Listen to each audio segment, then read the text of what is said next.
Hey guys, welcome back my YouTube channel market and marketing by Kishan. So guys, एक good news आ गई है कि हिंडनबर्ग ने फिर से अदानी के ऊपर जो है अपना दाव खेला है। तो ये जो न्यूज़ है ये हमारे लिए गुड न्यूज़ की तरह है। ये कैसे है इसके बारे में आगे बात करूँगा। अभी हमको क्या देखना है कि हिंडनबर्ग जो है अदानी के पीछे क्यों पड़ा है, मतलब उसके पीछे का इंटेंशन क्या है। तो जितना हमें पता है हिंडनबर्ग जो है एक जो है शॉर्ट सेलर है, ठीक है। इसमें यहाँ पे ये बिजनेस स्टैंडर्ड की एक रिपोर्ट है। तो हिंडनबर्ग और अदानी का जो पहले बीच में टसल चली थी लास्ट ईयर में, एक्चुअली वो शॉर्ट सेलिंग के ऊपर थी। तो हिंडनबर्ग ने जो है शॉर्ट सेलिंग किया था अदानी के शेयर्स के ऊपर, ठीक है। शॉर्ट सेलिंग क्या होती है? शॉर्ट सेलिंग के अंदर क्या होता है कि आप जो है पहले शेयर को बेचते हो और जैसे उसका प्राइस डाउन होता है उसको खरीद लेते हो। अल्टीमेटली जो है आप कम दाम पे खरीदते हो, ज़्यादा दाम पे बेच रहे हो, पर यही जो है इसके अंदर पहले बेचना होता है फिर बाद में खरीदना होता है। सो यही चीज़ है, यही चीज़ रहती है शॉर्ट सेलिंग के ऊपर। अब हुआ क्या था, इसकी शुरुआत कैसे हुई थी? हिंडनबर्ग ने जो है 10 अगस्त को एक ट्वीट किया था कि समथिंग बिग सून इंडिया, ठीक है। और फिर उसने जो है यहाँ पे अब यहाँ पे हड़कंप मच गया, यहाँ पे नैरेटिव बनने लग गया कि भाई किस चीज़ के ऊपर आ रहा है, कौन से बंदे को ये लपेटना चाह रहा है। बाद में आता है कि भाई ये अदानी के ऊपर ही लपेट रहा है। पर इस बार क्या हुआ था, इसने जो ये रिसर्च रिपोर्ट निकाली अपनी, इसके अंदर इन्होंने सेबी के चेयरपर्सन जो अभी करंट चेयरपर्सन है उनका और अदानी का जो है एक रिलेशन के बारे में बताया कि उन्होंने जो है पहले कहीं पे किसी फंड के अंदर, ऑफशोर फंड के अंदर इन्वेस्ट किया था। उस फंड ने जो है अदानी ग्रुप में इन्वेस्ट किया था। अब चूंकि उस फंड ने अदानी ग्रुप के अंदर इन्वेस्ट किया था तो इस वजह से जो है अदानी के बाद कुछ भी अगर इनका कुछ भी कुछ भी अगर अदानी के बाद रिपोर्ट निकलती है, कुछ भी होता है तो उसकी वजह से जो है इनके फंड, इनकी जो है इन्वेस्टमेंट के ऊपर हैम्पर होगा, ऐसा करके इन्होंने कुछ बताया है।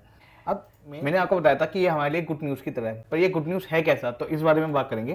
तो देखो हुआ क्या था ना कि मैंने ये एक समरी निकाली, ठीक है, कि भाई अदानी के जिन जिन शेयर्स के ऊपर शॉर्ट सेलिंग हुई, ठीक है, उनके अंदर क्या हिसाब किताब था। मतलब मेरा ये इंटेंशन था कि भाई हमारे को पैसा बनाने का मौका फिर से मिल रहा है।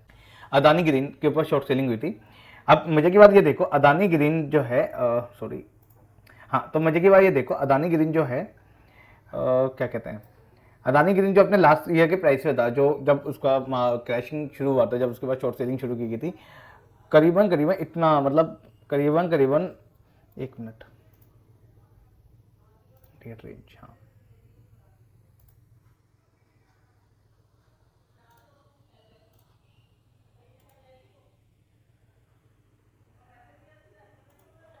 करीबन 71 बार्स वीकली बार, 71 वीकली बार्स के बाद जाकर के वो प्राइस आता है। इसका मतलब क्या हुआ यहाँ पे? इसका मतलब ये हुआ कि ये जो अदानी ग्रीन का जो प्राइस है, और उस टाइम पे इसका प्राइस कितना गिरा था, 77% गिर चुका था। मतलब अगर 100 रुपये का माल है वो 30 रुपये के ऊपर आ गया था। यह अदानी ग्रीन के ऊपर बात हो रही है, ठीक है। ऐसे ही अदानी एंटरप्राइज के ऊपर भी बहुत बड़ा मतलब बहुत ज़्यादा धक्का लगा था। अदानी एंटरप्राइज के ऊपर लगभग जो है 73% का डाउनफॉल शुरू हो गया था, ठीक है। इसके बाद अदानी पोर्ट के ऊपर बारी आती है। अदानी पोर्ट के ऊपर भी कुछ इसका हुआ था, एक मिनट, हाँ ये ना, अदानी पोर्ट के ऊपर भी 49% का ड्रॉप हो गया था, प्राइस का ड्रॉप हो गया था। अदानी टोटल गैस के ऊपर भी हुआ था कुछ, अदानी टोटल गैस के ऊपर भी लगभग 80% का ड्रॉप हो चुका था। और अदानी एनर्जी के ऊपर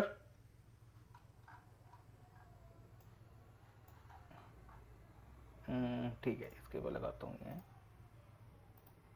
अदानी एनर्जी के ऊपर जो है लगभग हमारा 78% का ड्रॉपिंग हुआ था। उसके बाद अदानी विलमार के ऊपर 43% का ड्रॉप हुआ था। अदानी पावर के ऊपर लगभग 50% का ड्रॉप हुआ था। और इसकी वजह से जो है एक्चुअल में जो मार्केट जो है ना, उस पर्टिकुलर वीक के लिए, मैं उस पर्टिकुलर वीक के लिए बता रहा हूँ, मार्केट जो है हमारी उस पर्टिकुलर वीक में 3% डाउन हुई थी उस पर्टिकुलर वीक में। और उसके बाद जो है मतलब थोड़ी बहुत मार्केट उठी भी थी, लेकिन उसके बाद ड्रॉपिंग हुआ था। अल्टीमेटली 7% मार्केट ड्रॉप हो चुकी थी। मतलब यहाँ पे रिपोर्ट आती है, फिर मार्केट उठने की कोशिश करती है, पर उसके कुछ टाइम के बाद फिर मार्केट गिरती है। तो अल्टीमेटली उस रिपोर्ट के बाद से मार्केट जो है 7% तक क्रैश हो गई थी, 7% मतलब नीचे चली गई थी। अब इसका हमारे को फायदा क्या है? देखो अभी मैं जो देख रहा हूँ, एनडीटीवी डाउन जा रहा है 20% से, ठीक है। अंबुजा सीमेंट 1% मतलब 1% डाउन हो गया था। एसीसी भी डाउन हो गया था। अदानी टोटल गैस भी डाउन हो गया था।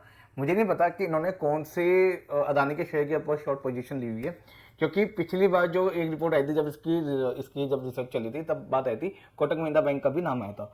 मुझे नहीं पता कि इन्होंने क्या तरीका लिया है, पर मैं आपको ये बताना चाहता हूँ कि ये हमारे पास मौका आ चुका है। देखो हमने एक तरीका लिया, एक तरीका समझा था कि जब मार्केट क्रैश होता है तब हम घुसेंगे, ठीक है, क्योंकि हमको सस्ते के अंदर खरीदना है और महंगे के अंदर बेचना है, ठीक है।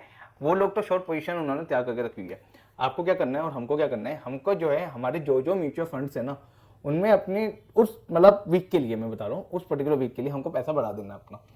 हम पैसा बढ़ाएंगे तो उसका फायदा क्या होगा, उसका फायदा ये होगा कि हमारे डीआईआई के पास एक सिग्नल जाएगा कि भाई मार्केट डाउन हो रही है और लोग पैसा और डाल रहे हैं। अब चूंकि लोग पैसा और डाल रहे हैं तो इसका सिंपल सा मतलब ये है कि लोग चाहते हैं कि वो डूबती हुई मार्केट में आए, तो वो लोग भी अदानी में नहीं पर किसी और में भी वो पैसा तो लगाएंगे, क्योंकि अदानी अकेला डूबेगा नहीं। मैं आपको ये बता दूं, अगर अदानी के पास बात आई है, अदानी अकेला नहीं डूबेगा। अगर अदानी डूबेगा उसका एक पर्टिकुलर परसेंटेज है निफ्टी के अंदर, तो निफ्टी भी डाउन होगा। जब निफ्टी डाउन होगा तो उसका रेप्लिकेट दूसरी भी शेयर्स के अंदर आपको देखने को मिलेगा, चाहे वो थोड़ा बहुत ही हो, चाहे 0.005% ही ड्रॉप हो, पर होगा जरूर ड्रॉप, ठीक है। तो इसका मतलब यह है कि अल्टीमेटली मार्केट ड्रॉप होने की तरफ जा रहा है, या एक पर्टिकुलर वीक के लिए तो जाएगा ही। मतलब अभी हमारे पास 15 अगस्त आ रही है, तो उसके लिए तो आप समझो कि जाएगा ही जाएगा।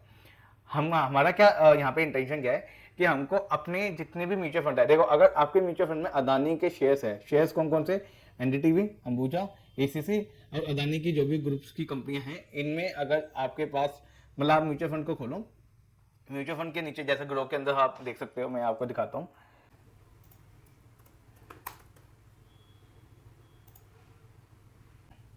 तो जैसे आप देख सकते हो मैंने यहाँ पे अदानी एंटरप्राइज का ओपन करके रखा है। आप ध्यान से देखोगे तो इसके अंदर अदानी एंटरप्राइज के अंदर टॉप 4 म्यूचुअल फंड इन्वेस्टेड करे हुए हैं, जैसे ICICI prudential equity arbitrage, Nippon arbitrage, DSP, Nifty 50 equal weight और डीएसपी आर्बिट्राज फंड। और इन्होंने इनका जो है 2-2% का इनका जो है उन्होंने अपना फंड का कैपिटल अलोकेट किया हुआ है। अब आप मजे की बात है यहाँ पे देखो, अगर आप इनमें से किसी के अंदर भी मतलब ऐसे करके आप अदानी के और भी कंपनियों को ओपन करके आप देखना, अगर उनमें से यहाँ पे मैंने एक लिया है, आप जितनी भी अदानी की है सारी देखना, इनमें से किसी भी फंड के अंदर आप डायरेक्टली इन्वेस्ट करते हो, आपको क्या करना है, आपको अपनी इन्वेस्टमेंट को बढ़ा देना है। लाइक आपकी अगर मंथली एसआईपी मान लो चलती है, मैं अंदाजा लेके चलता हूँ 5,000 रुपये की, 10,000 कर दो उसको, ठीक है। ये मेरा आइडिया है, डिसीजन आपका है, आपकी इन्वेस्टमेंट है, आपका कैपिटल, आपको अपने हिसाब से देखना है। बट मेरा आइडिया ये है कि अगर आपकी जगह में होता, मैं अगर 5,000 रुपये डालता, मैं उसको 5 का 10 करता, ठीक है, मतलब 1 का डबल करता, मैं 100 का 200 में कर देता, ठीक है। तो जितना भी तो इसके अंदर यही है। अब इसके अंदर है क्या, अब मान लो कि यहाँ पे मैं मान के चलता हूँ मार्केट और गिरेगा और गिरेगा और गिरेगा, तो आप एक काम करो, जैसे मान लो 5 का 10 करना है तो वो 10 को 5 हिस्सों में कर लो, ठीक है। 2500 एक्स्ट्रा डालते जाओ हर दिन के हिसाब से, वन टाइम इन्वेस्टमेंट डालते जाओ इन वाले फंड के अंदर, ठीक है। लेकिन अगर आपके पास इनमें से कोई भी फंड नहीं है, कोई भी नहीं है, तो आपके जो एग्जिस्टिंग फंड है ना, आपको उनमें डालना है। आपको कोई भी न्यू इन्वेस्टमेंट नहीं शुरू करनी है, अभी कोई नई इन्वेस्टमेंट नहीं होगी, जो चलती हुई इन्वेस्टमेंट है आपको उसमें डालना है। भले से जैसे मैं आपको बताता हूँ कि मेरा एक स्मॉल कैप, मैं पूरा नहीं बताऊंगा, एक स्मॉल कैप के अंदर मैंने इन्वेस्टमेंट करी है। मैंने स्मॉल कैप के अंदर मैं अब तैयार हूँ, बैठा हुआ हूँ, मैं, मेरे पास कैपिटल तैयार है। जैसे जैसे मेरे को लगेगा कि स्मॉल कैप टूट रहा है, मैं और डालना शुरू कर दूंगा, ठीक है, अभी के लिए, कुछ टाइम के लिए। और एक टाइम के बाद मैं आपको ये भी बता दूं, जैसा कि मैंने लास्ट वीडियो में बताया था कि भाई मार्केट क्रैश होने के चांसेस हैं और कुछ बड़ा होने के चांसेस हैं, तो मार्केट अच्छा खासा क्रैश करेगा। पॉइंट इज कि अभी के टाइम पे मार्केट क्रैश हो रहा है, आपको अपनी एग्जिस्टिंग म्यूचुअल फंड, अगर ये वाले हैं जो ये वाले शो हो रहे हैं ये हैं, तब तो बहुत बढ़िया। अगर ये नहीं भी है तो कोई दिक्कत नहीं, आपके जो अभी चलते आ रहे फंड है ना, आपको उनमें ही डालने, क्योंकि देखो सीधी बात है, कद्दू कटेगा तो सब में बटेगा, मार्केट गिरेगा तो अकेला ये नहीं गिरेगा, अगर ये गिरेगा तो अकेला ये नहीं गिरेगा, ये 2-4 को लेके डूबेगा। तो आपको वो 2-4 अगर आपके फंड में है तब तो बहुत ही बढ़िया, और आपको भी नहीं पता वो 2-4 होंगे भी कौन से, ना मैं जानता हूँ, ठीक है। तो मेरा ये आइडिया है कि आपको अपना कैपिटल जो है उसको मतलब बढ़ा देना है, और अगर आपको लगता है कि यार ये गिरेगा, बार बार गिरेगा, कोई दिक्कत नहीं, पैसा और डालते जाओ। मेरा आपको ये समझाने का मतलब ये था कि देखो भाई, हिंडनबर्ग ने अपनी 10 अगस्त को ट्वीट किया था, ठीक है। हिंडनबर्ग ने 10 अगस्त को ट्वीट किया था कि समथिंग बिग सून, और 15 घंटे पहले ही उसने मतलब 11 अगस्त को उसने एक रिपोर्ट निकाली। यहाँ पे मतलब क्या मेरा, यहाँ पे मतलब ये है कि भाई ये लोग करेंगे शॉर्ट सेलिंग, ठीक है। आप एज ए रिटेल इन्वेस्टर, ठीक है, हमारे पास इतना दमखम नहीं है, ठीक है ना, कि हम जो है इकट्ठा अपना जितना भी कैपिटल है अगर इसमें डालूं तो भी मैं इससे भिड़ पाऊँ, नहीं हो पाएगा। क्योंकि देखो ना, यूएस के $1 हमारे यहाँ के 80 रुपये के बराबर है। यूएस का $1 हमारे यहाँ के 80 रुपये के बराबर है। इसका मतलब ये है कि अगर मैं मान लो 10,000 रुपये भी डालता हूँ ना, तो यूएस वालों के लिए मामूली चिंदी सी है वो बात, ठीक है। तो उसके चक्कर में वो लोग जीतेंगे। पर अगर हम लोग अपना पैसा म्यूचुअल फंड में डालेंगे ना, तो यहाँ पे हम म्यूचुअल फंड मतलब अपने डीआईआई को हम एक स्ट्रॉन्ग पावर देते हैं कि भाई मैं तेरे को ये इशारा दे रहा हूँ कि तेरे को घुसना है मार्केट में। अब वो डीआईआई और उनके पोर्टफोलियो मैनेजर के ऊपर है कि भाई वो लोग कहाँ पे जाएंगे, क्या अदानी में ही जाएंगे, क्या वो किसी और में जाएंगे। पर अल्टीमेटली बात ये कि पैसा तो बनेगा, पैसा बनेगा और पैसा अच्छा खासा बनेगा, ठीक है। पिछली बार भी मैंने एक ऐसी गेम खेली थी जब अदानी के ऊपर बहुत गंदा वाला सीन हुआ था। मैंने अपने कैपिटल निकाला, डाल दिया अदानी के अंदर, अदानी ग्रुप्स के अंदर।